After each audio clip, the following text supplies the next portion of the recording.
स्वल्प वाटे चला जावो,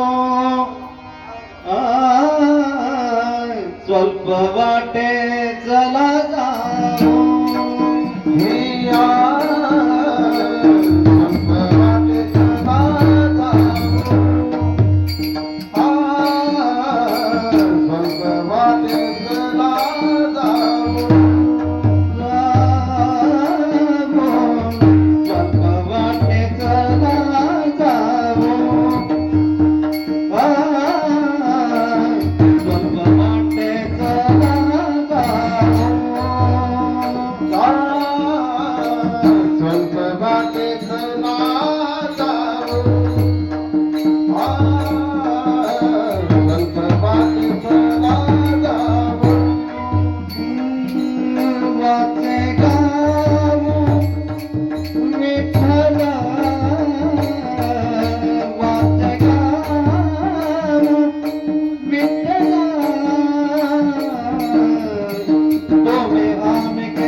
चला जाऊ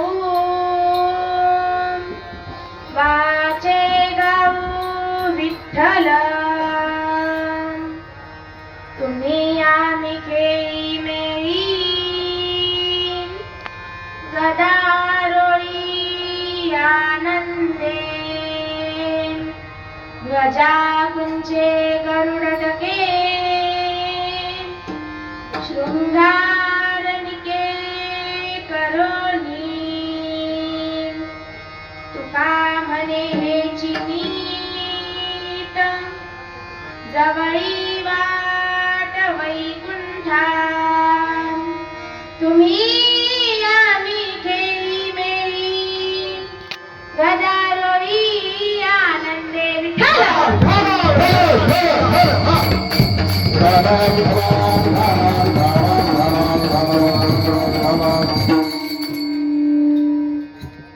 वक्रतुंड महाकाय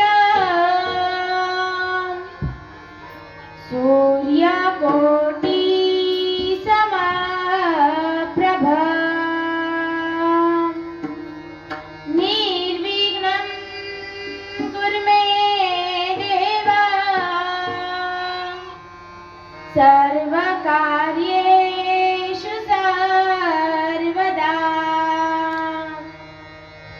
मंगलम भगवान विष्णु मंगलम गरुडध्वजा मंगलम पुंडरीकाक्षु मंगलायतनो हरी महायोग पीठे तटे भीमरथ्यं वरं पुंडरीकाय दातुं मुनीन्द्र समागत्य तिष्ठन्तमानन्दकन्दं परब्रह्मलिङ्गं भजे पाण्डुरङ्गं पाण्डुरङ्गाकारु प्रधानमना पाण्डुरङ्गाकारु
पांडुरंगा करू प्रथम नमन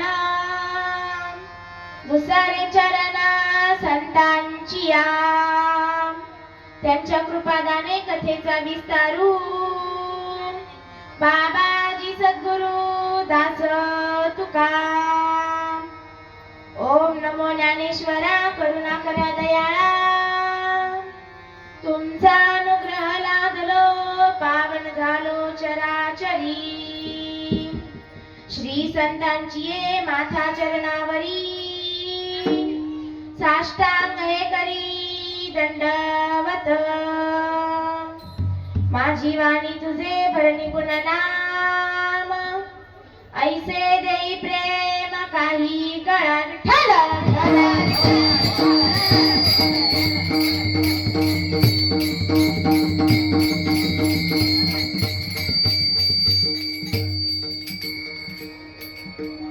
आनंद कण सच्चिदानंद घन परांत परपूर्ण परब्रह्म प्रकाश भगवान परमात्मा आणि त्या भगवान परमात्म्याच्या सेवेसाठी अर्थात कीर्तन रूपी सेवेसाठी आहे तो अभंग कुणाचा आहे म्हणाल तर पांडुरंगरायाचे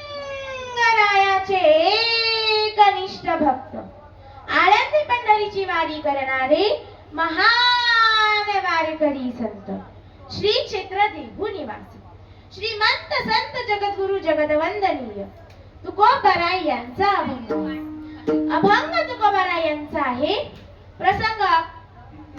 प्रसंग दिंडी सोहळ्याचा आहे. विठ्ठला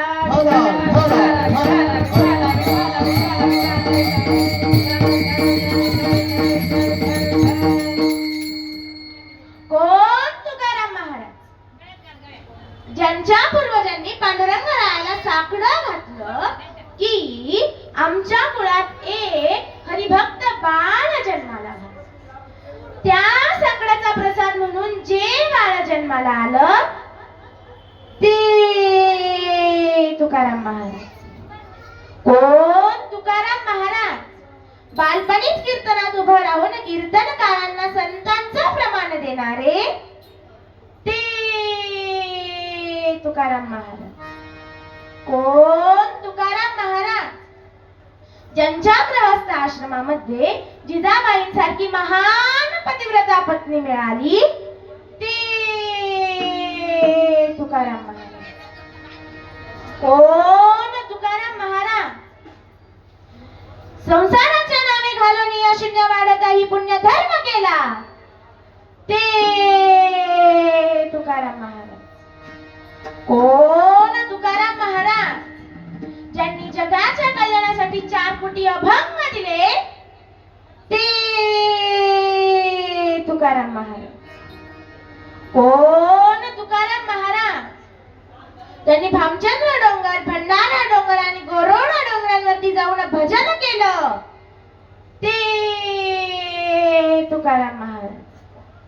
कोण तुकाराम महाराज भामचंद्र डोंगरावरती ज्यांना भगवंताने सापाच्या रूपात दर्शन दिलं वाघाच्या रूपात दर्शन दिलं आणि स्वतः बाळ वेश घेऊन श्री हरी भेटला ते तुकाराम महाराज. कोण तुकाराम महाराज कलीच्या काळामाची अद्भुत वर्तन करून मानव देव घेऊन निज धामाला जाणारे ते तुकाराम महाराज. आणि अशा या तुकाराम महाराजांचा अभंग आज आपण कीर्तनासाठी घेतलेला आहे. विठ्ठल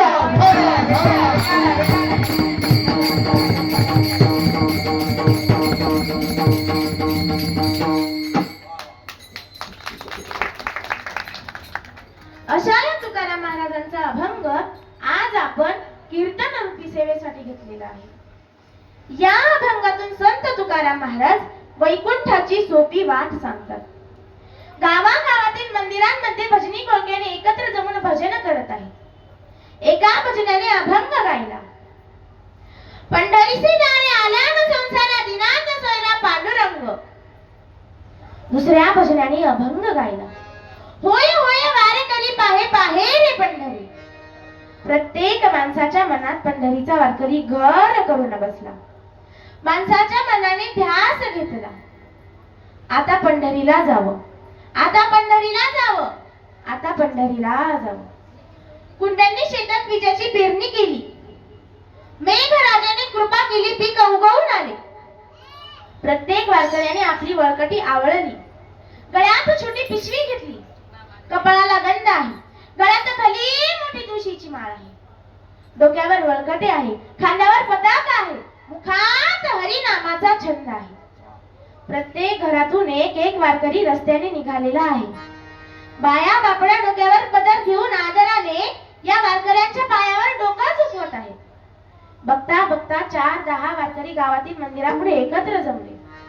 पंढरीला जाणाऱ्या या वारकऱ्यांना निरोप देण्यासाठी गावातील भजनी मंडळांनी टाळ पखवाद विना घेतला. भजन सुरू झाले. म्हणता म्हणता अख्खा गाव गोळा झाला. पंढरीच्या वाटेला जाणाऱ्या या वारकऱ्यांना निरोप देण्यासाठी एकच गजर झाला. एकाच गजर झाला. कुंडली गौरव हरी विठ्ठल श्री ज्ञानदेव तुकाराम पंढरीनाथ भगवान की माऊली ज्ञानेश्वर महाराज संत सावता महाराज की आणि भजन सुरू झालं. ज्ञानोबा तुकाराम, ज्ञानोबा तुकाराम म्हणत म्हणत सर्वजण गावाच्या बाहेर आले. वारकऱ्यांना वाटेला लावले. अशा लाखो गावातून लाखो वारकरी आळंदीला गोळा झाले. प्रत्येक वारकरी एकमेकाला उराउरी भेटू लागला. एकमेकाला मिठ्या मारू लागला, कवटाळू लागला. वारकऱ्याचं वारकऱ्याविषयीचं प्रेम सागरासारखं उचंबळून येऊ लागलं. कुठल्याही वयाचा विचार न करता प्रत्येक वारकरी एकमेकाच्या पाया पडू लागले. आनंदच आनंद, आनंदच आनंद. नाही या आनंदाशी जोडा विठ्ठल.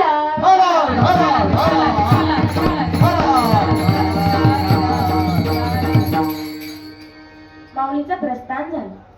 दुसऱ्या दिवशी माऊलीचा पालखी सोहळा पंढरीला जाण्यासाठी मार्गस्थ झाला. संध्याकाळी पुण्यात पोहोचला. पुणे तिथे काय होणे, पुणे तिथे काय होणे. लोकांनी दानधर्म करायला सुरुवात केली. वारकरी पावसाने भिजू नये म्हणून पानगावा म्हणू नका, पिशव्या म्हणू नका, छत्र्या म्हणू नका, बॅटऱ्या म्हणू नका, दक्षिणा म्हणू नका, केळी म्हणू नका, गुडदाणी म्हणू नका, चहा म्हणू नका, पोहे म्हणू नका, बिस्किट म्हणू नका, खिचडी भात म्हणू नका, पाण्याच्या बाटल्या म्हणू नका, शेंगदाणे म्हणू नका. एका डुप्लिकेट वारकऱ्याने, म्हणजे जो वारकरी नाही पण वारकऱ्याचा वेश बनवला. त्या वारकऱ्याचा वेश बनवलेल्या माणसाने 15-16 किलो शेंगदाणे गोळा केले. भावाला फोन करून पुण्याला बोलून घेतलं.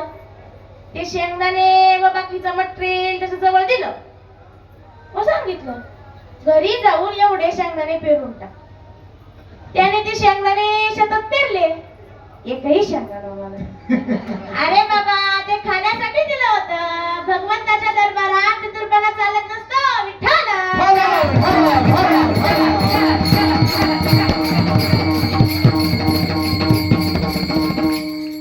एक जण सत्यनारायणाचा प्रसाद घेतो. ज्या हातात प्रसाद घेतला तो हात मागे पण डबल प्रसाद घेण्यासाठी दुसरा हात पुढे गेला. तेवढ्यात पुजाराच्या डब्यातला प्रसाद संपला. मग मागचा हात पुढे करून पाहतो तर काय हातात काहीच नाही. अरे हात माग केला होता तेव्हाच माग उभं असलेल्या कुत्र्याने खाल्ला, कुत्र्याने खाल्ला, खाल्ला, खाल्ला. बस आता भोगलं. शेंगदाणे हे गेले आणि वार ही गेली विठ्ठल.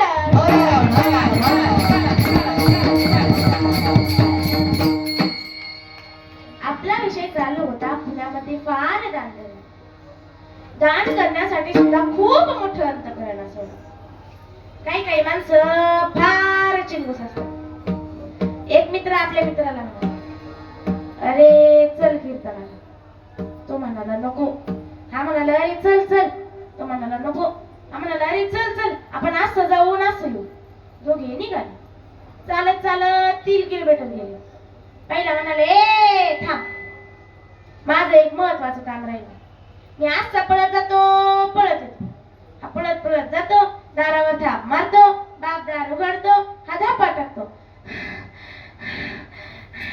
बाप म्हणतो अरे बाप मी दिसला की काय. मुलगा म्हणतो नाही नाही नाही नाही नाही, मी एका महत्वाच्या कामासाठी आलो आहे. बाप म्हणतो कोणतं काम. मुलगा म्हणतो बाप्पा तुम्ही जो देवापुढे दिवा लावला आहे ना तो जर रात्रभर जळत राहिला तर सर्व तेल जळून जाईल. किती नुकसान होईल बघा दानशूर. बाप म्हणतो बेटा मी तुझा बाप आहे, मी तुझा बाप आहे. मी देवाचा दिवा या हाताने लावला, या हाताने लगेच विझवला. बघा हे दानशूर. पण गाढवा मूर्खा बिना अकलीच्या कांद्या तू एवढ्या लांबून पळत आला, तुझ्या चपला किती घासल्या असतील. मुलगा म्हणतो बाप्पा मी तुमचाच मुलगा, मी तुमचाच मुलगा आहे. मी 3 किलोमीटर पळत आलो हे खरं, पण मी चप्पल पायात नाही घातली. बघा चप्पल माझ्या बगलात आहे, अजिबात घासू दिली नाही. चप्पल माझ्या बगलात आहे, अजिबात घासू दिली नाही. असे म्हणणारे माणसं पुढे दानधर्म करत असतात ना. उदार माणसं दानधर्म करत असतात. पुण्यात दानधर्म सुरू होता. दुसऱ्या दिवशी दिंड्या पुण्याहून निघाल्या. वारकऱ्यांचे अभंग सुरू झाले. महिलांचे महिलांच्या गवळणी सुरू झाल्या, महिलांच्या ओव्या सुरू झाल्या. हरी सुंदर माझे जाते ग फिरते बहुत, ओव्या गाऊ कौतुकी तू ये रे बा विठ्ठला, ओव्या गाऊ कौतुकी तू ये रे बा विठ्ठला.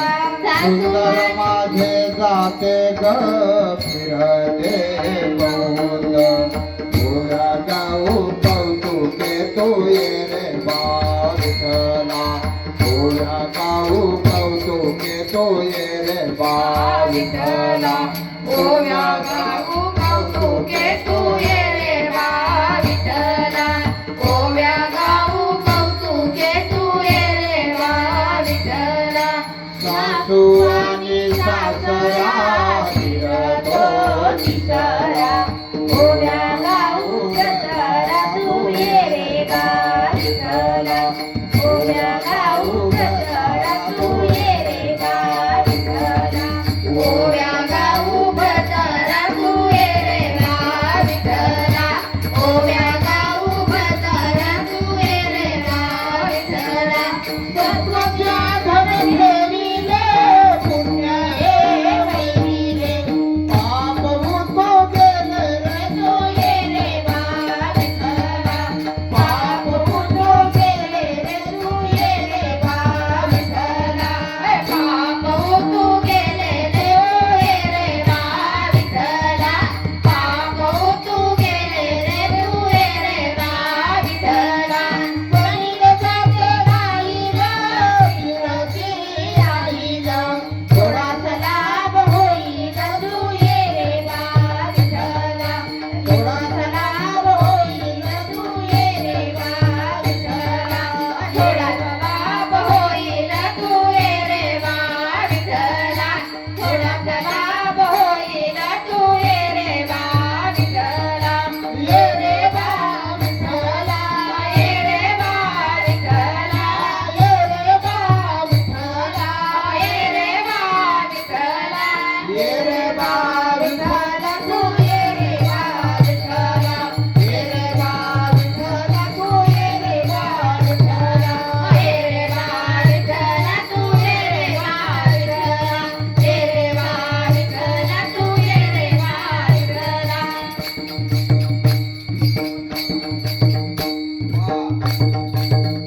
मृदंगाचार्यासाठी एका जोरदार टाळ्या.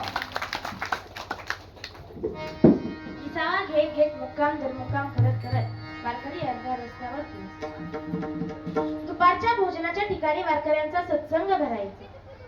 मध्येच कुणीतरी म्हणायचे, चला माऊली निघाले, चला माऊली निघाले. या दिंडी सोहळ्याचं मुख्य वैशिष्ट्य म्हणजे प्रत्येकाने एकमेकाला माऊली माऊली म्हणून हाक मारायची. तिसऱ्या पहाडच्या विसाव्याला दिंड्या थांबल्या की एकाने अंगावरच्या उपरण्याचं एक टोक कमरेला खोवायचं व त्याचाच बदल करून डोक्यावर घ्यायचा आणि भारुडे म्हणायला सुरुवात करायची. हरी मला दादा नको ग बाई, मला नवरा नको ग बाई, मला नको ग बाई, मला नवरा नको ग बाई, हे बाबा नको ग बाई, मला नवरा नको ग बाई, हे बाबा नको ग बाई, मला नवरा नको ग बाई, मला नवरा नको ग बाई, मला नवरा नको ग बाई, मला नवरा नको ग बाई, मला नवरा नको ग बाई, मला दादुल्या नको ग बाई, मला नवरा नको ग बाई, नको ग बाई, मला नवरा नको ग बाई.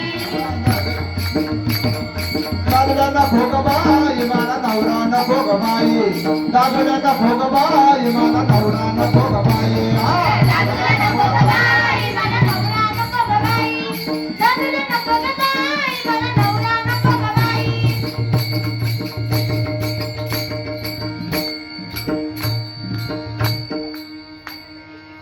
तेवढ्या ठिकाणी उठायची, डोक्यावरची टोपीची घडी खाली कानापर्यंत आणायची, धोतर गुडघ्यापर्यंत घ्यायची व नवरा नको म्हणणारीला प्रश्न, तुला मी का नको, तुला मी का नको. ती म्हणते आता काय सांगू याला, तो म्हणतो काय सांगायचे सांग, तुला मी का नको. ती उखाण्यातून सांग, जायचं रागा नाही बा. ती उखाण्यातून सांगते. विहिरीपासून ते बांधापर्यंत लावला लसूण, विहिरीपासून ते बांधापर्यंत लावला लसूण, मी गेले रुसून तर मला शोधायला हे आले गाढवावर बसून. म्हणून मला नवरा नको का बाई, मला दादूला नको का बाई. तो म्हणतो मंडळी, मी हिला शोधायला स्कूटी घेऊन गेलो नाही याचं कारण आहे, मी हिला शोधायला स्कूटी घेऊन गेलो नाही याचं कारण आहे. हाही उखाण्यातून सांगतो. सासू माझी बसते पाय पसरून ऐस पैस, सासू माझी बसते पाय पसरून ऐस पैस, बायको माझी काळी काळी जशी काय गवळ्याची म्हैस. मग मी हिला माझ्या स्कूटी बसून माझी स्कूटी म्हणून घेऊ का? हे भरून रंगात आले. तो परत तिला प्रश्न करतो, तुला मी का नको, तुला मी का नको? मोडके से घर तुटके से छप्परा,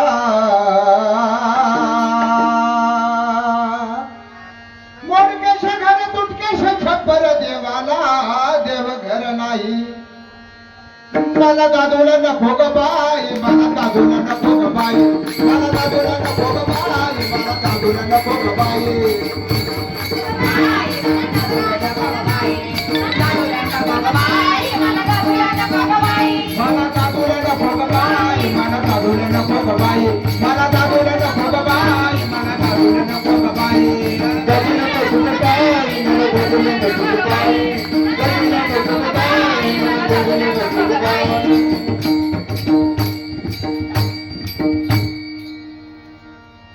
म्हणून मला नवरा नको ग बाई, मला दादूला नको ग. आता मला याच्या बरोबर नांदायचं नाही म्हणजे नाही. मला नांदायचं, मला नांदायचं, मला नांदायचं, नांदायचं नाही ग, माझा नवरा मला धोका नाही ग. मला नांदायचं, नांदायचं नाही ग, माझा नवरा मला धोका नाही ग. नांदायचं, नांदायचं नाही ग, माझा नवरा मला धोका नाही ग. मला नांदायचं, नांदायचं नाही ग, माझा नवरा मला धोका नाही ग. मला नांदायचं, नांदायचं नाही ग, माझा नवरा मला धोका नाही ग. मला नांदायचं, नांदायचं नाही ग, माझा नवरा मला धोका नाही ग. मला नांदायचं, नांदायचं नाही ग, माझा नवरा मला धोका नाही ग. मला नांदायचं, नांदायचं नाही ग, माझा नवरा मला धोका नाही ग. माझा नवरा मला धोका नाही ग, माझा नवरा मला धोका नाही ग. माझा नवरा मला धोका नाही ग, माझा नवरा मला धोका नाही ग. मला धोका नाही ग, माझा नवरा मला धोका नाही ग. माझा नवरा मला धोका नाही ग, माझा नवरा मला धोका नाही ग. मला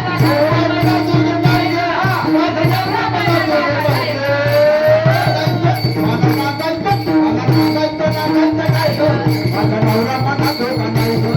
मला नांदायचं, नांदायचं नाही ग, माझा नवरा मला धोका नाही ग. मला नांदायचं, नांदायचं नाही ग, माझा नवरा मला धोका नाही ग.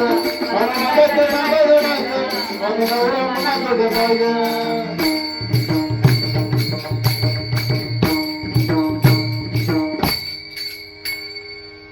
हे भरून रंगात आले. माऊलीचा रथ निघाला, पंढरपूरच्या दिशेने वारकरीही निघाले. चालत चालत अर्ध्या रस्त्यावर पोहोचले. संध्याकाळच्या मुक्कामाला विसावले. दिवसभर चालून चालून पाय दमले, पण चेहऱ्यावर एक आनंद आहे, एक समाधान आहे. बघता बघता जेवणाच्या पंक्ती बसल्या. जेवणाला कधी कधी पाची पक्वान्नाचा बेत, तर कधी कधी चटणी भाकरीवर भागवली. लाखो वारकऱ्यांपैकी एकही वारकरी उपाशी राहते. जेवण झाले, तंबू मध्ये वळकट्या टाकल्या. अंथरुणावर रंग टाकताच डोळा लागला. शेजारी जागरच्या कीर्तनाचा टाळ पकवाद वाजतो, तरीही जागे. पहाटे उठले, काकडा सुरू. दुसऱ्या दिवशी परत वाटचाल झाली. मुक्काम दर मुक्काम, मुक्काम दर मुक्काम करत करत पंढरीला पोहोचले. पंढरीला पोहोचण्याची ही सर्वात सोपी वाट आहे. संत तुकाराम महाराज म्हणतात, चला आपण या सोप्या वाटेने जाऊ आणि जाताना ना विठ्ठलाला गाऊ. आणि हेच तुकाराम महाराज आजच्या स्वल्प वाटे चाला, स्वल्प वाटे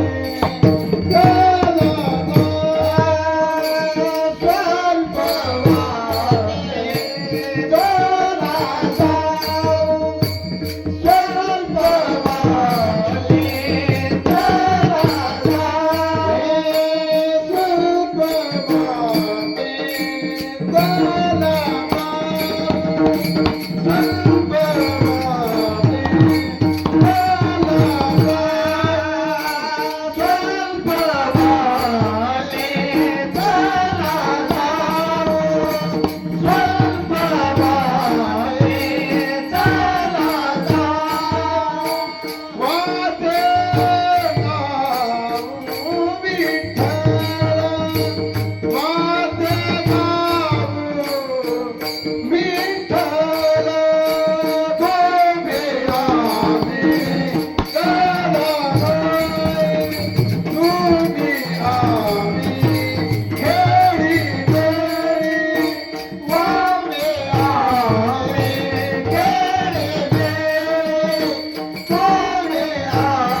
आता स्वल्प वाटे चला जाऊ या चरणाची दुसरी चिंतन.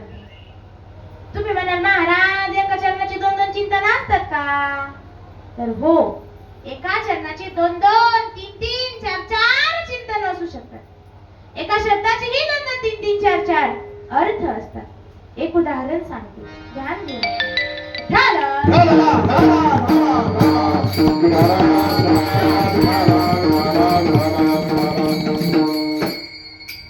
एका राजाने नाच गाण्याचा कार्यक्रम ठेवला. कार्यक्रमाला भरपूर लोक आले. राजाचा गुरुही आला. नाच गाणे सुरू झाले. भोजन करणारे भोजन करून निघून गेले. बाकी नृत्य गाणे ऐकू लागले. अर्ध्या रात्रीपर्यंत नाच गाणे चालू होते. सर्व ध्यान देऊन ऐकत होते. तबला वादकाला झोप येऊ लागली. त्याचं वाजवणं मंदावलं. नर्तकीच्या म्हणजे नाचणाऱ्या स्त्रीच्या लक्षात आलं आपले मृदंगाचार्याचं नाही तसं. तबलजीला झोप आली. पण हे जर राजाच्या लक्षात आलं तर राजा तबलजीला शिक्षा करेल. राजा तबलजीला दंड देईल. कदाचित राजा तबलजीला जेलमध्ये सुद्धा टाकू शकेल.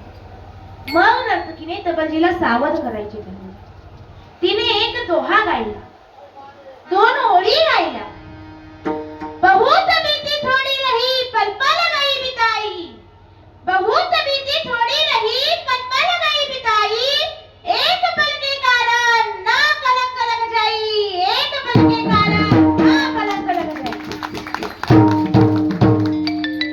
आता या ओळींचा प्रत्येकाने वेगवेगळा अर्थ घेतला.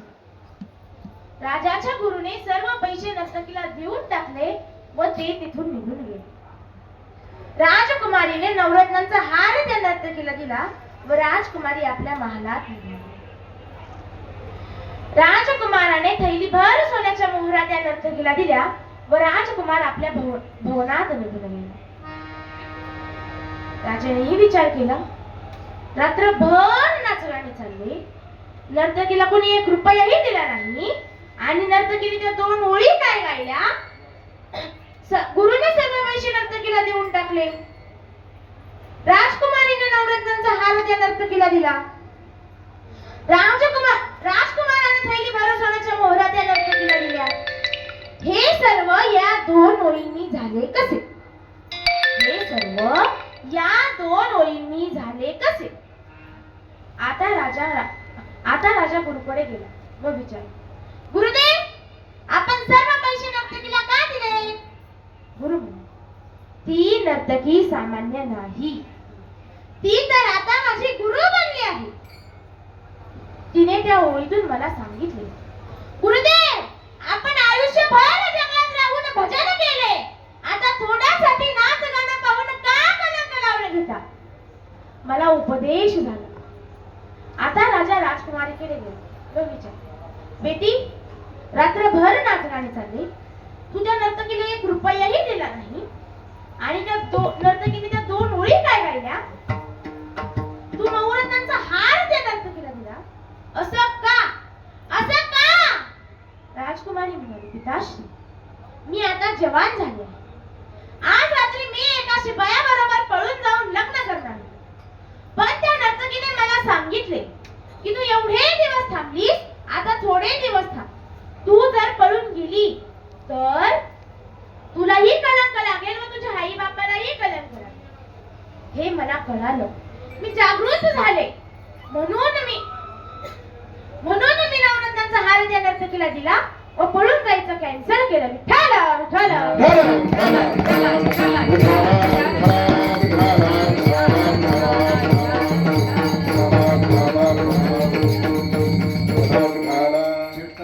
थोडा आवाज वाढवा. आता राजा राजकुमाराकडे गेला व विचारले, बेटा, थोडा आवाज वाढवा. त्या दोन ओळी ऐकून तू नर्तकीला थैलीभर सोन्याच्या मोहरा का दिला? त्या दोन ओळी ऐकून तू नर्तकीला थैलीभर सोन्याच्या मोहरा का दिल्या? राजकुमार म्हणाला, पिताश्री, मला राजा व्हायचे, पण तुम्ही माझा राज्याभिषेकच करत नाही. मग मी ठरवलं, आज रात्री गर्दीचा फायदा उठवून तुमचा खून करायचा. राजगादीवर बसायचं. पण त्या नर्तकीने मला सांगितले की तू एवढे दिवस थांबलास, आता थोडे दिवस थांब. तूच राजा बनणार आहेस. तू जर बापाला मारलं तर लोक तुझा राजा म्हणून स्वीकार करणार नाही. तुला कलंकित जीवन जगावं लागेल. हे मला कळालं. मी भानावर आलो म्हणून मी तुम्हाला मारायचं कॅन्सल केलं व थैलीभर सोन्याच्या मोहरा त्या नर्तकीला देऊन टाकल्या. विठ्ठल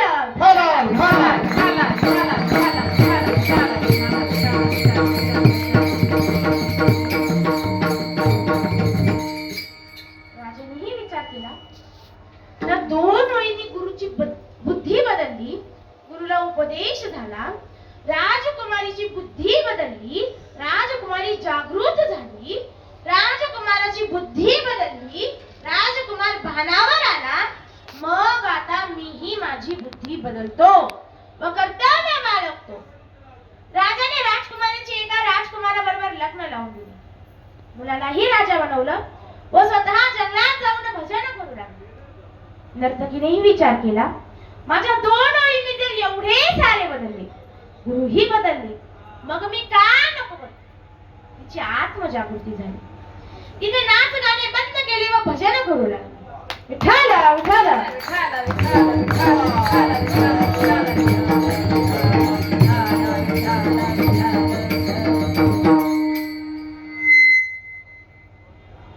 सांगण्याचे तात्पर्य, वाक्य एक, अर्थ अनेक. अभंग एक, अर्थ अनेक. शब्द एक, अर्थ अनेक.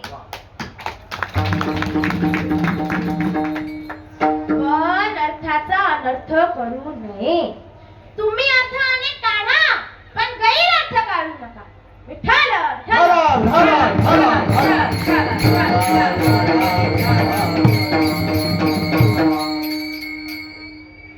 एक प्रेमवेडा आपल्या प्रेयशी समोर हातात गुलाब घेऊन एका गुडघ्यावर बसला. एक प्रेमवेडा आपल्या प्रेयशी समोर हातात गुलाब घेऊन एका गुडघ्यावर बसला व गुलाब दिला. गुलाब दिल्यानंतर म्हणाला, प्रिये जीना सिर्फ मेरे लिए. ती म्हणाली, ठीक आहे, 10व्या मजल्याहून मी लिफ्टने येत जाईन व लिफ्टने जात जाईन.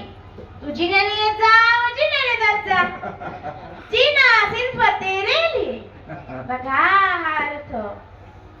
एक जण म्हणाले, आपले साहेब आता मंत्री झाले, आता आपण कुठेही चिकटू शकतो. दुसरा म्हणाला, लाईटीला चिकटायला कशाला मंत्री पाहिजे? अरे बाबा, कुठेही चिकटू म्हणजे लाईटीला नाही, नोकरीला नोकरीला. असे गैरअर्थ काढू नका. विठ्ठल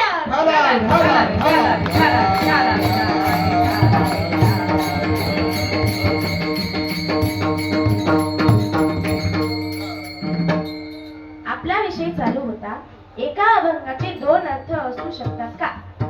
तर हो, एका अभंगाचे 2 अर्थ असू शकतात. संत तुकाराम महाराज म्हणतात, आपण सोप्या वाटेने जाऊ. याचा अर्थ अवघड वाटाही असल्या पाहिजेत किंवा वाटा अनेक असल्या पाहिजेत. सोप्या वाटेने आपण जाऊ याचा अर्थ अवघड वाटाही असल्या पाहिजेत किंवा वाटा अनेक असल्या पाहिजेत. भक्तीच्या वाटा अनेक आहेत. भक्तीच्या वाटा अनेक आहेत. स्वतः संत तुकाराम महाराज सांगतात, काय भक्तीच्या त्या वाटा, काय भक्तीच्या त्या वाटा, काय भक्तीच्या त्या वाटा, काय भक्तीच्या त्या वाटा, भक्तीच्या त्या वाटा, काय भक्तीच्या त्या वाटा, काय भक्तीच्या त्या वाटा, काय भक्तीच्या त्या वाटा, काय भक्तीच्या त्या वाटा, काय भक्तीच्या त्या वाटा, काय भक्तीच्या त्या वाटा, काय भक्तीच्या त्या वाटा, काय भक्तीच्या त्या वाटा, काय भक्तीच्या त्या वाटा, काय भक्तीच्या त्या वाटा, काय भक्तीच्या त्या वाटा. गावाला सुगंधा, गावाला सुगंधा, गावाला सुगंधा, गावाला सुगंधा, काय भक्तीच्या त्या वाटा, गावाला सुगंधा, काय भक्तीच्या त्या वाटा, गावाला सुगंधा, काय भक्तीच्या त्या वाटा, काय भक्तीच्या त्या वाटा, काय भक्तीच्या त्या वाटा, काय भक्तीच्या त्या वाटा. भक्तीचा द्या वाटा, काय भक्तीचा द्या वाटा, काय भक्तीचा द्या वाटा.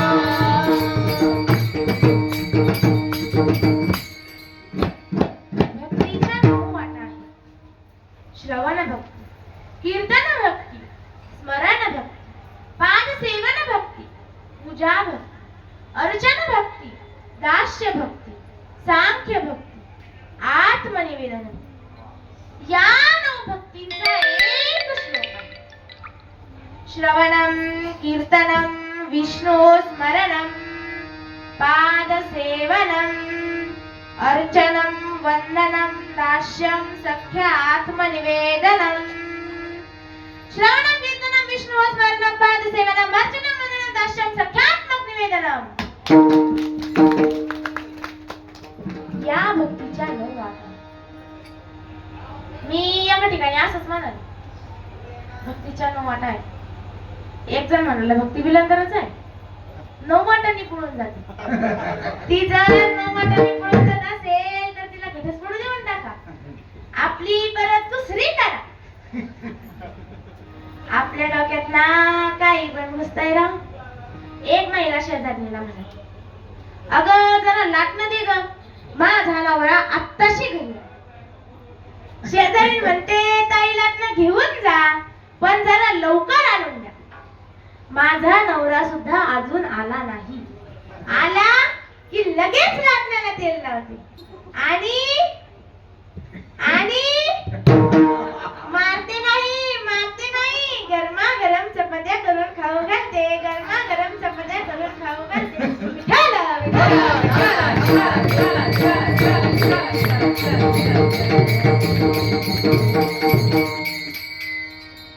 भक्तीच्या 9 वाटा म्हणजे भक्ती नावाची मुलगी नाही.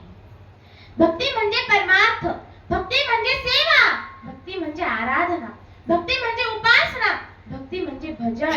भक्ती ही परमार्थाची सोपी वाट आहे. स्वल्प वाटे चला जाऊ, वाचे गाऊ विठ्ठल विठ्ठल.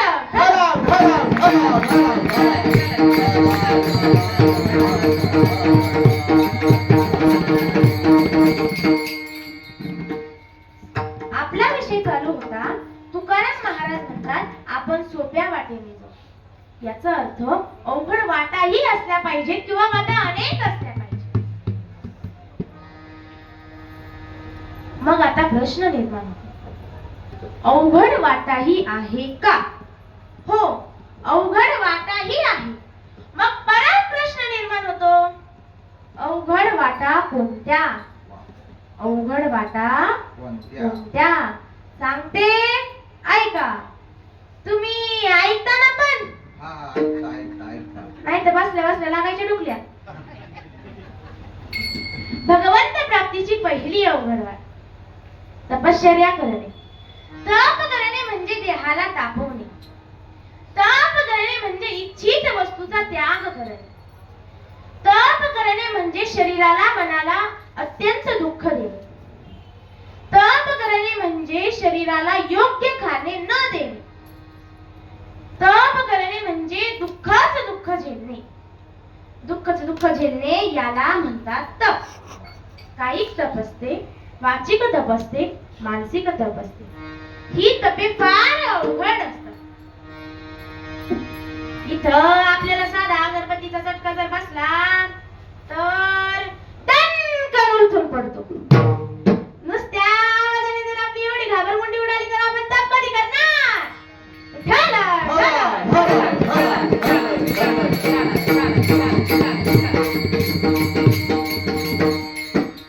बायको म्हणाली बंदूक घेऊन कुठे निघाला?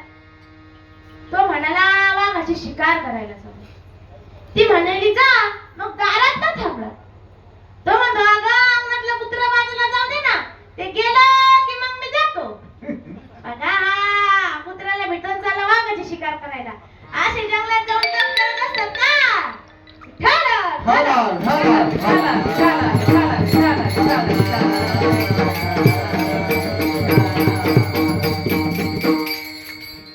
भगवंत प्राप्तीची दुसरी अवघड वाट योगा. योगा म्हणजे काय? योगा करणे फार अवघड आहे. योगा म्हणजे शारीरिक आसनांचा अभ्यास.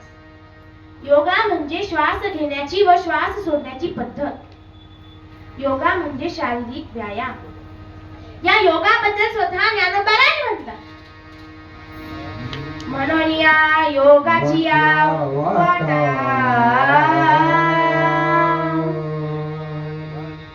जे निघाले का सुभटा तया दुःखाचा चिवाटा भागाला क्लेशाधिकतरस्तेषाम् अव्यक्त तत्सचेतसाम् अव्यक्तानि गतिर् दुःखं देहवद्वीर्य व्याप्यते. या श्लोकावर बोलताना माऊली स्पष्ट करतात की योगांची वाट अवघड आहे. इथं आपल्याला साधं कीर्तनात 2 तास मांडी घालून बसता येणार. पोटात मुलग बरग्यात झाला, इकडून मांडीवर कर आणि तिकडून तांगड्यावर कर. कीर्तन होईपर्यंत 10 वेळा उठतं बसतो. कसं शक्य आहे योगा? विठ्ठल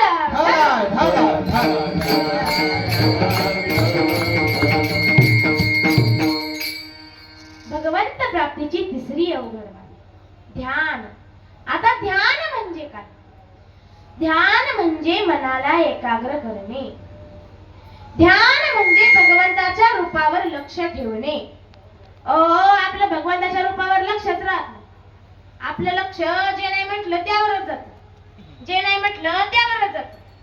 मला एक मंत्र आहे, तो मंत्र म्हटला की दगडाचं सोनं होतं. सांगू का तो मंत्र?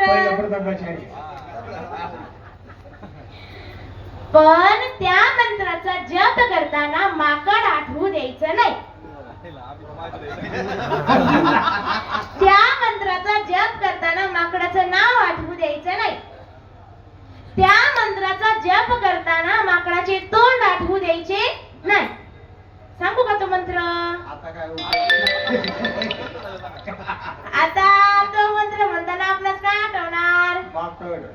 बघा, आपलं मन जे नाही म्हणत ते करणारच. म्हणून ध्यान मार्ग अवघड आहे. संत एकनाथ महाराज म्हणतात, अगम्य गती ध्येय ध्यान साधन बंधन रे, एका जनार्दनी एका स्वानंद परिपूर्ण रे. विठ्ठल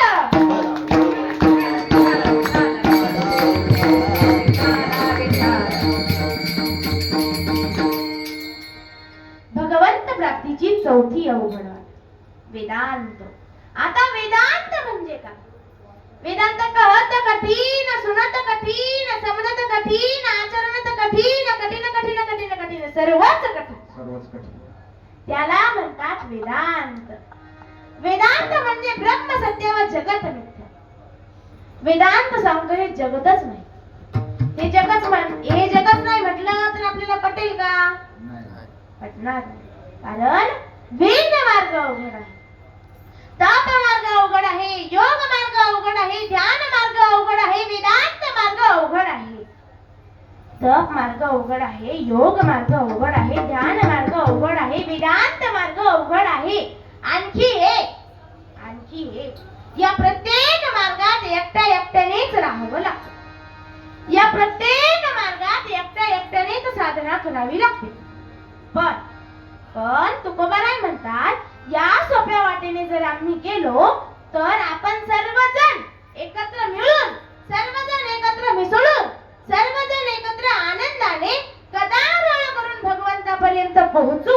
आणि हेच तुकाराम महाराज आम्ही खेळी मेळी, तुम्ही आम्ही खेळी मेळी, तुम्ही आम्ही खेळी मेळी, तुम्ही आम्ही खेळी मेळी, तुम्ही आम्ही खेळी मेळी, तुम्ही आम्ही खेळी मेळी.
आता तुम्ही आम्ही म्हणजे कोण? तर या प्रश्नाचे उत्तर आहे तुम्ही आम्ही सर्वजण. तुम्ही आम्ही म्हणजे तुम्ही आम्ही सर्वजण. या रे लहान थोर हरती नारी नर करावा विचार गलगे चिंता गुणावी यारे लहान थोर याती भरती नारी नर करावा विचार गलगे चिंता गुणावी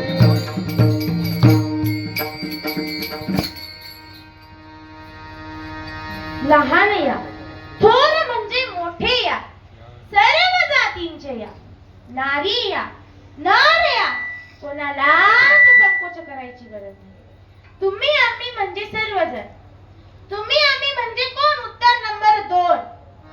सांगणारे व ऐकणारे, कथा सांगणारे, कीर्तन सांगणारे, प्रवचन सांगणारे, पोथी सांगणारे, पुराण सांगणारे, व्याख्यान सांगणारे, मार्गदर्शन सांगणारे,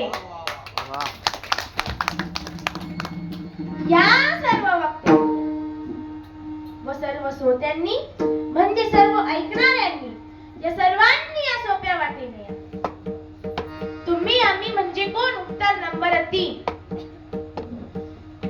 तुम्ही आम्ही म्हणजे पुण्यवान व पाप.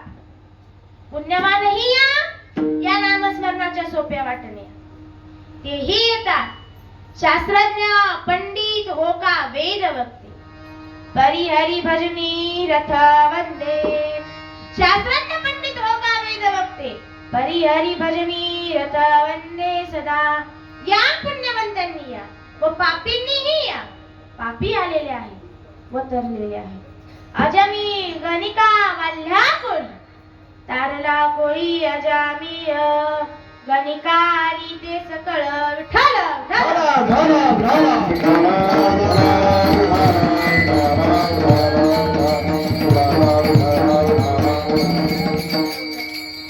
तुम्ही आम्ही म्हणजे कोण? उत्तर नंबर 4.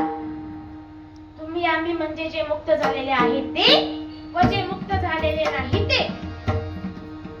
मग आता प्रश्न निर्माण होतो, जे मुक्त झालेले नाही त्यांनी या सोप्या वाटेनं या हे ठीक आहे, पण जे मुक्त झाले त्यांनी या सोप्या वाटेनं या असं का?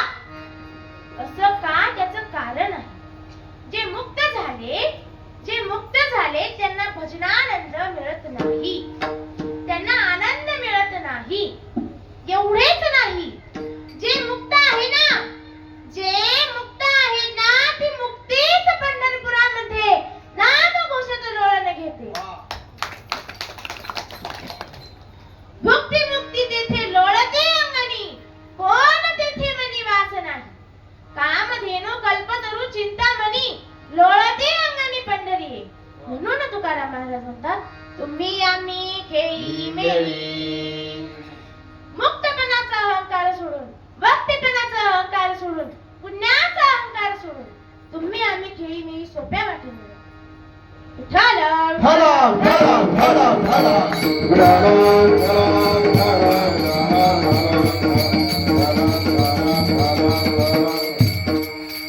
तुम्ही आम्ही म्हणजे कोण? उत्तर नंबर 6. तुम्ही आम्ही म्हणजे सर्व. तुम्ही आम्ही म्हणजे देव व भक्त. मग आता परत प्रश्न निर्माण होतो, देवाला या सोप्या वाटेला यायची गरज आहे का? म्हणजे नामस्मरणाच्या सोप्या वाटेला यायची गरज आहे का? काय गरज? तर त्याचे उत्तर आहे देवाला यायची गरज नाही. देवाला यायची गरज नाही, पण देव आनंद लुटण्यासाठी येतो, देव सुख मिळवण्यासाठी येतो. सुखा कारणे देव वेडावला. ज्या सुखा कारणे देव वेडावला, वैकुंठ सोडोनी संतानदी राहिला. वैकुंठ सोडोनी संतानदी राहिला.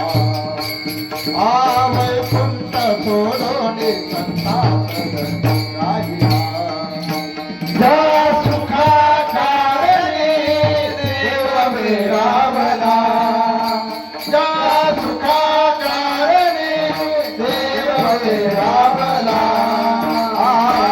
वैकुंठ सोडून सोनासोबत राहिला वैकुंठ सोडून सोनासोबत राहिला धन्य धन्य ते वैष्णव सदाना धन्य धन्य ते वैष्णव सदाना जेथे लक्ष्मी संत शोभे नारायण जेथे लक्ष्मी संत शोभे नारायण ज्या सुखाकारणे ज्या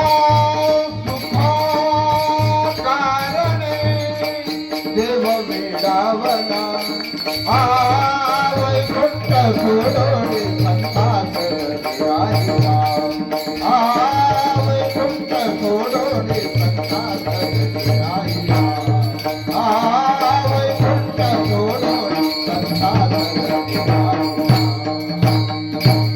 सुखाकारणे देव विरावला सुखाकारणे देव विरावला वैकुंठ सोडून संसारात राहिला वैकुंठ सोडून संसारात राहिला.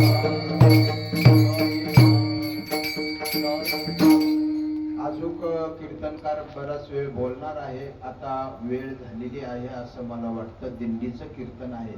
थांबवायचं का चालू द्यायचं? चालू दे. हा चालू द्यायचं म्हणतात. विठाला विठाला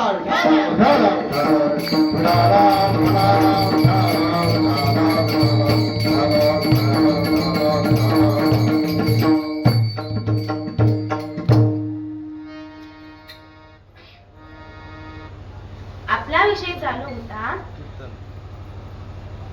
विषय चालू होता देव संतांच्या घरी सुखाचा उपभोग घेण्यासाठी येतो. मग आता तुम्ही म्हणाल देव संतांच्या घरी सुखाचा उपभोग घेण्यासाठी आला असं एखादं उदाहरण आहे का? हो, संत एकनाथ महाराज यांचे उदाहरण आहे.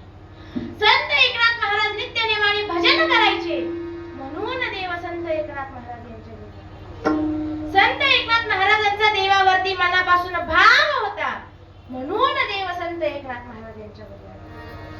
संत एकनाथ महाराज यांच्या घरी पोथी ऐकायला येणाऱ्यांना संत एकनाथ महाराज वाटी वाटी भरून साखर द्यायचे. संत एकनाथ महाराज उदार होते आणि संत एकनाथ महाराज उदार होतेच. तस आपण उदार आहोत म्हणा, आहात की नाही? आहात उदार. हे पहा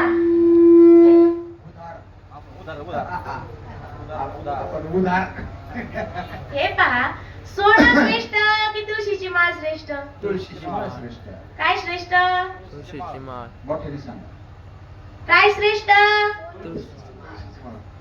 कसं काय सोनं श्रेष्ठ? तुळशीची माळ श्रेष्ठ. तुळशीची माळ श्रेष्ठ. मी तुम्हाला माझ्या गळ्यातील तुळशीची माळ देते, तुम्ही मला तुमच्या गळ्यातील सोन्याचा अलंकार द्यायचा. जमेल ना? जमेल का? बघा ना, आजीने तर गळ्यातलं पदराने झाकून घेतलं.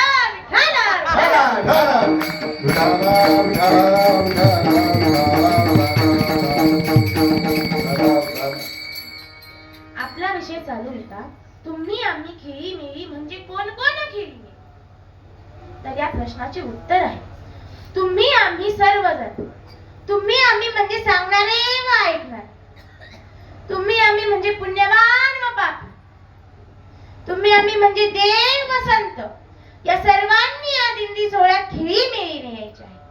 आपण पुंडलिकावरती हरिविठ्ठलचा गजर करत जाऊ, हरिनामाचा गजर करत जाऊ, भारुडे भजने म्हणत जाऊ, गवळणी ओव्या म्हणत जाऊ. असा सांप्रदायिक शृंगार करून आपण या दिंडी सोहळ्यात जाऊ असे तुकाराम महाराज आजच्या अभंगाच्या 3ऱ्या चरणातून सांगतात.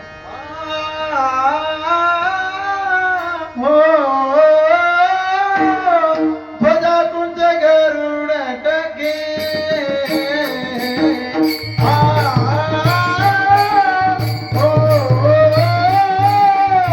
ध्वजा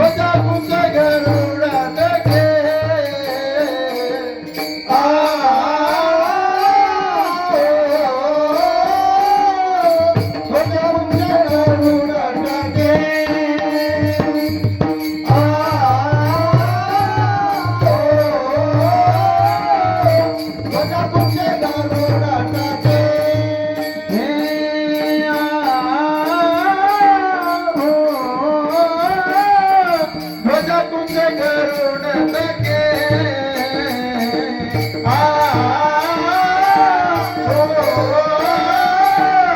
मजा तुझे करून लगे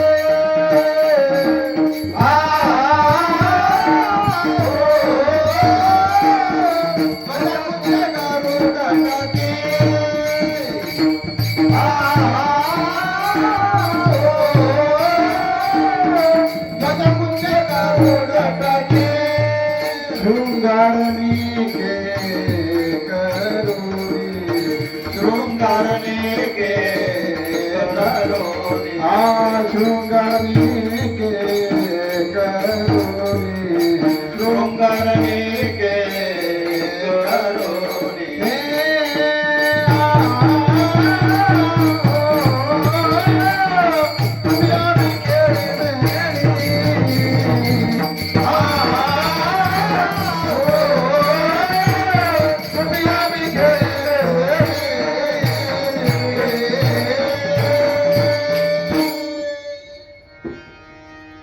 अभंगाचे तिसरा जन्म तुकाराम महाराज सांगतात आपण शृंगार करून जाऊ. या ठिकाणी संत तुकाराम महाराज शृंगार शब्द वापरतात. हिंदू धर्मामध्ये 16 शृंगार आहेत. त्या 16 शृंगाराचे आध्यात्मिक वैज्ञानिक महत्व आहे. 16 शृंगाराचे आध्यात्मिक महत्व म्हणजे त्या 16 शृंगाराने आपल्या पतीचे आयुष्य वाढते. त्या 16 शृंगाराने आपला पती आपल्याशी एकनिष्ठ राहतो. पण 16 शृंगार हे आपल्या पतीसाठी असावेतच. आजची परिस्थिती न बोललेलीच होय. आज आमच्या बऱ्याच स्त्रिया 16 शृंगार करतात. त्यांनी शृंगार उतरवला. त्यांनी शृंगार उतरून ठेवला. भांगामधील सिंदूर गायब झाला. लांब सडक केस 4 इंचच राहिले. कपाळावरची बिंदी टिकली कुंकू संपलं. दंडातील बाजूबंद तर आता पाहायलाच मिळत नाही. हातातील बांगड्या कधी मध्ये हजेरी लावतात.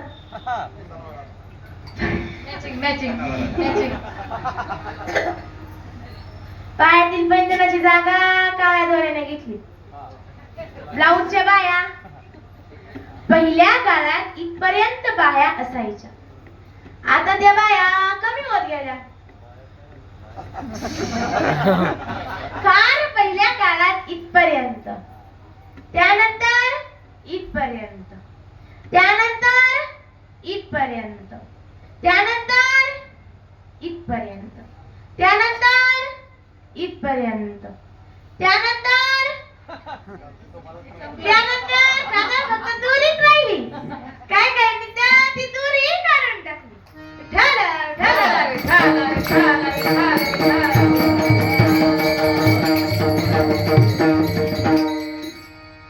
अत्यंत कमी कपडे घालणे यालाच आपण फॅशन म्हणतो.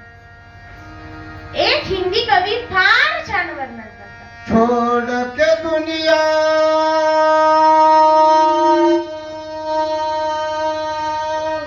दंगे पुराना छोड़ के दुनिया दंगे पुराना क्यों बेदंगे हो गई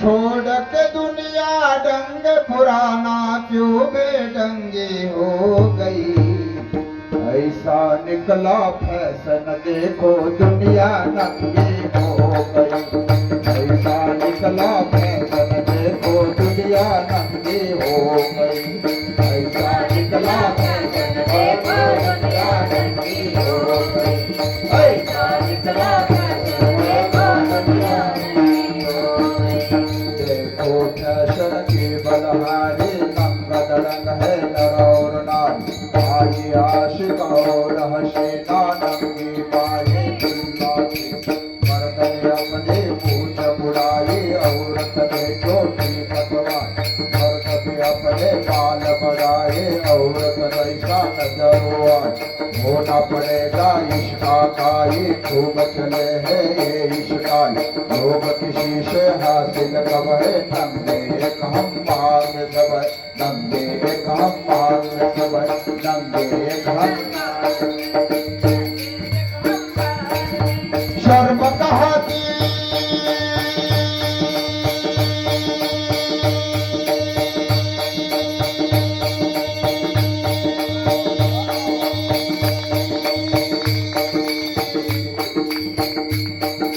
शर्म कहा कि पेट शराफत दुनिया लफंगी हो गई ऐसा निकला फैशन देखो दुनिया दंगी हो गई ऐसा निकला फैशन देखो दुनिया दंगी हो गई ऐसा निकला फैशन देखो दुनिया दंगी हो गई ऐसा निकला फैशन देखो दुनिया दंगी हो गई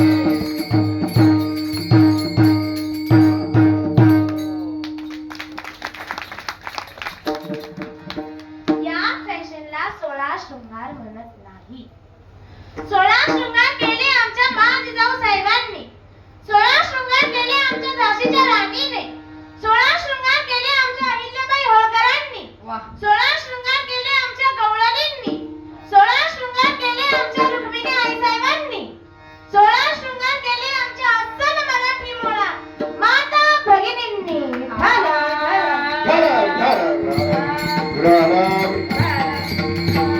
पुतळ्या डोरल्या सकळ्या पैंजण कमरेला कमरपटा पुतळ्या डोरल्या सकळ्या पैंजण कमरेला कमरपटा नाकात नतका लोणी सगळा काट माट करणे नाकात नतका लोणी सगळा काट माट करणे नेसले ग चालू पैठणचा नेसले ग शालू पैठणचा नेसले ग शालू पैठणचा चले ग शालू पैठणचा चले ग शालू पैठणचा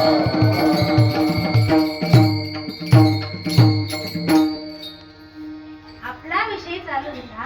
तुकाराम महाराज वारकऱ्यांना शृंगार करून सोप्या वाटेने चला असं म्हणत आहे.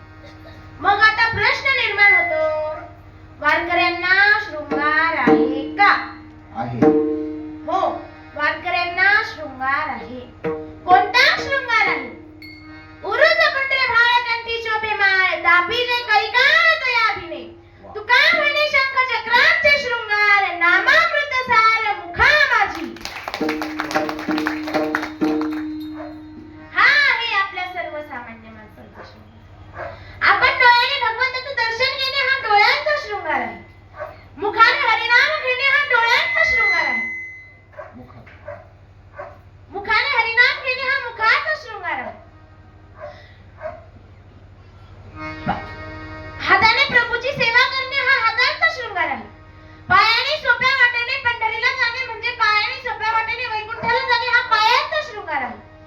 तहान लिहिल्याची तहान जाणणे भुका लिहिल्याची भूक जाणणे तहान लिहिल्याची तहान जाणणे भुका लिहिल्याची भूक जाणणे तुका म्हणे फार थोडा तरी परोपकार तुका म्हणे फार थोडा तरी परोपकार करून मात्या पितेची सेवा देव म्हणून करणे हा मनुष्य देहाचा सर्वात मोठा शृंगार आहे.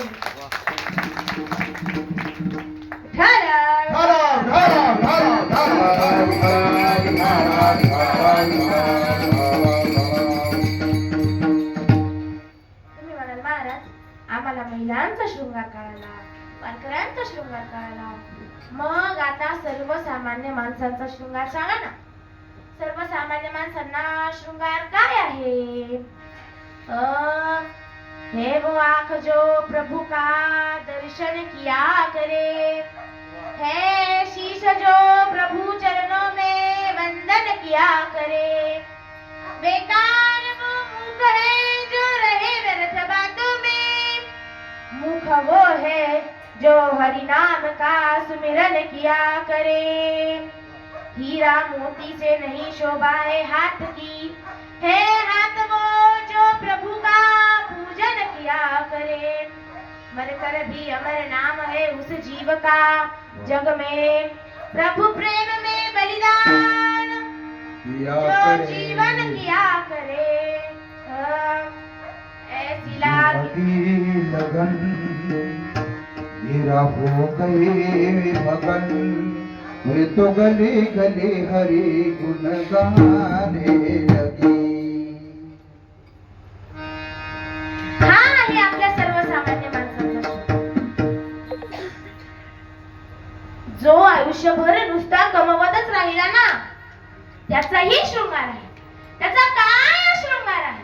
सज धज के जिस दिन मौत की सहजादी आएगी, सहजादी आएगी, ना सोना काम आएगा न जाने आएगी, ना सोना काम आएगा न जाने आएगी, ना सोना काम आएगा न जाने आएगी। ज्या माणसाने आयुष्यात येऊन काहीच केले नाही, त्या माणसांचा हा शृंगार आहे. हा शृंगार माणसांच्या ध्यानातच राहत नाही. माणसं मनाला वाटेल तोच शृंगार करतात. वाटेल तीच फॅशन. बर शृंगार फॅशन करीनात का? पण त्या फॅशनला हिवाळा असतं ना. आजकाल तर फेअर अँड लवली म्हाताऱ्यांनीच माफ करून एक 80-82 वर्षाची म्हातारी उंच काचाच्या चपला घालून चालली टटम टटम टटम टटम टटम टटम. तेवढ्यात मागून कुत्र्याने मोठ्याने वाव वाव केलं. म्हातारी उलटून पडली. बरं पडली तर पडली, कुत्र्याच्याच बोकांडी पडली. आणि म्हातारीचं वजन होतं 100 किलो.